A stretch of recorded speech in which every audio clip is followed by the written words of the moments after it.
Joining me on Impact Catalyst is Kieran Gabel, who's the Director of Community Health with the YMCA. How are you, Kieran? Good to see you. I'm good. Thanks, Joe. Nice to see you too. So we love to keep up with the Y. They're a great part of the St. Pete community and always have some very impactful and thoughtful programs going. Also know the Y has had to do a lot of pivoting because so many of their programs and activities are in person or at location. So I thought it'd be useful to catch up on some of the programs that you're overseeing and just to sort of a check in on how they pivoted and how we can engage with them. Um, so let's start with oversee six different programs. Can you tell us a bit about those? Yeah. So a lot of people know the YMCA, of course, for all the wonderful work we do with children and taking care of the community's children in our after school program and preschools and so forth, and swim lessons. And people know us a lot for adults coming into the YMCA for exercise and fellowship. But a lot of people don't realize that we run evidence-based health programs, and we're really integrated with the healthcare community to help with chronic disease prevention and assisting people who already have chronic disease. So we run the National Diabetes Prevention Program, which is the CDC's led program for the over third of American adults that are at risk for developing diabetes.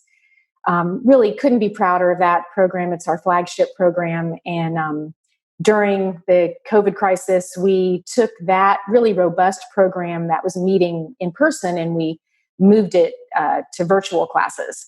And they're going really well. So we kind of use that as our guide, and we're offering other virtual options in our other programs. So we also offer the National YMCA's blood pressure self-monitoring program for people with hypertension, and we're doing that via Zoom and also FaceTime. We also provide the Livestrong Cancer Survivor Program. It's an exercise program, and we're not doing that one on Zoom yet, but we're working on it so that hopefully in the fall we can offer that. And we're partnered with the other YMCAs in the community in Hillsborough and up north of here in Pinellas and Pasco and Hernando County to offer a certified falls prevention program. And that program we paused, but we're slowly bringing that one back in a social distance way. So that's kind of exciting. And then finally, we're partnered with the NeuroChallenge organization to offer a Parkinson's program. And that program we've been meeting virtually, and we're going to slowly do a social distance version of that. And we've been offering since the COVID crisis started, we've been offering a research-based weight loss program, which has gone really well because people need to be focusing on their own health a little bit. Sure. So when you talk about research-based and evidence-based, how much of that is in partnership and sort of filters through national versus what you establish in partnerships locally? How do the two sort of play with each other? Well, for the flagship program for the National Diabetes Prevention Program, we are at the YMCA nationwide the largest licensed provider of that program, which is based on research done by the National Institute of Health. So we use that exact curriculum, and the way that it's kind of developed or into the community is that all of our coaches are local, and we integrate our local participants from local employers and from local physician referrals into the classes. We mix people in together, and the whole purpose of the program is to share ideas on how to be healthier using this very specific curriculum. Got it. And when you talk about prevention of diabetes, a lot of times how do you sort of find that segment of the population who doesn't already have it, but may know they're at risk at? Because a lot of times people that isn't even on their radar until they've already got the symptoms. So 86 million Americans, or well over a third of American adults, have what we call pre-diabetes. Pre-diabetes, about 10 or 11% of people know they have it. So there's a good chunk of people that don't realize they have it.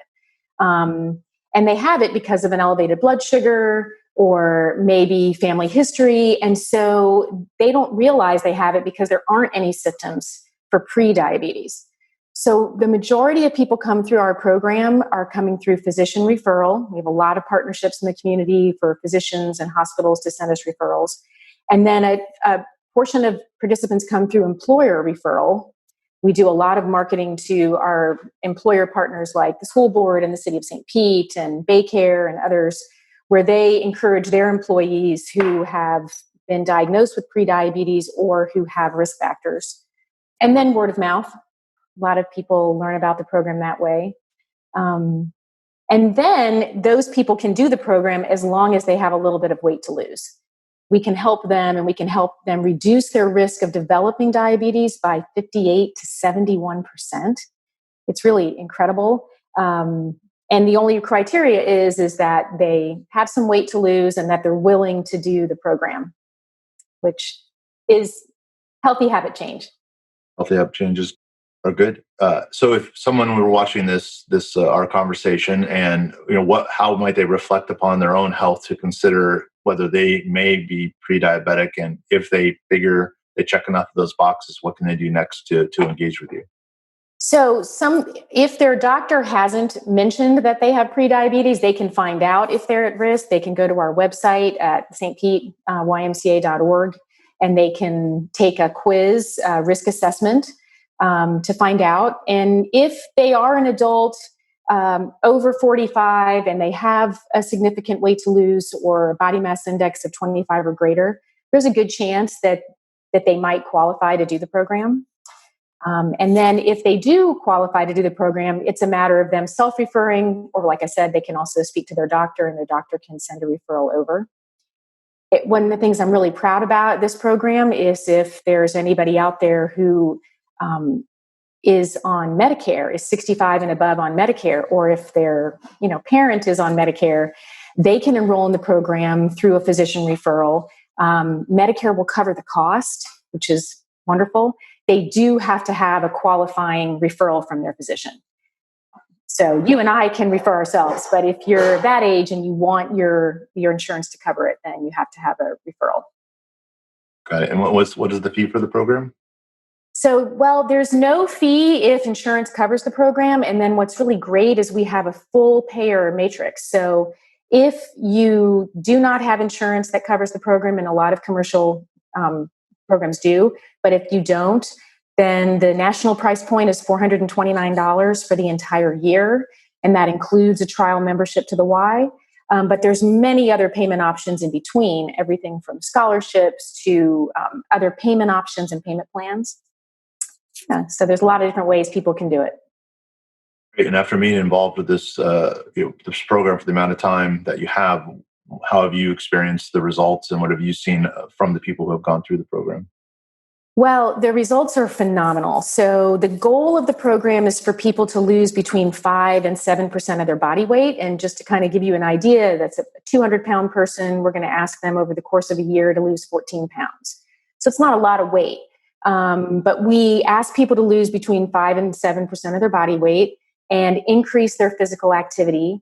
And the majority of participants who join the program and stick it out are well above the 5% in overall body weight.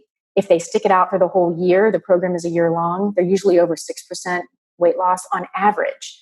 So, and they're keeping the weight off, which is great because we work with them in this environment, which is somewhat face-to-face in the old environment, but now virtually. We work with them for a whole year. That's great. And what are some of the special considerations or special or additional tactics or additional things you need to consider when you're losing weight connected to prediabetes versus just losing weight without that? One of the main things that was born out of the studies that was done on this program is you need to combine that with brisk activity. So that's something that we work with participants in doing. The nice thing is that they get to decide what that physical activity is based on their current health. So we have some people who start the program very inactive, and walking to the mailbox is a win for them, and we celebrate that. And then there's people who were triathletes at one time and they had an injury, and so it's a slow bringing them back to their physical activity where they were before. So we really tweak that and work on that. And I would say the other thing that we're doing is we're allowing people to make modifications to what they're eating.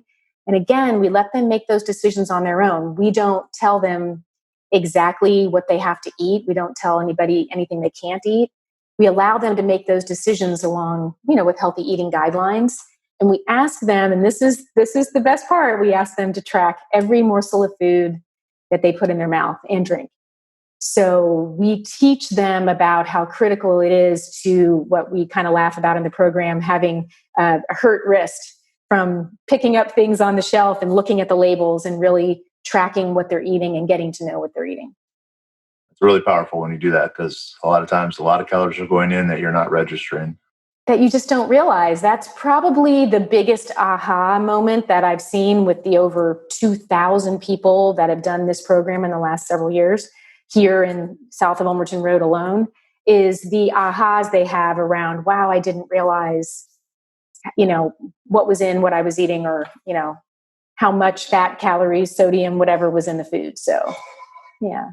Well, it's a very important endeavor. Obviously, a lot of people struggle with weight, and a lot of people, and then continue on to experience the health difficulties that come from that weight. And we very much appreciate the work that you're doing. The Y is always a beacon of positivity in the community, and we'll continue to support you and follow along. And wish you the best on that. Thank you so much. We appreciate your support as well.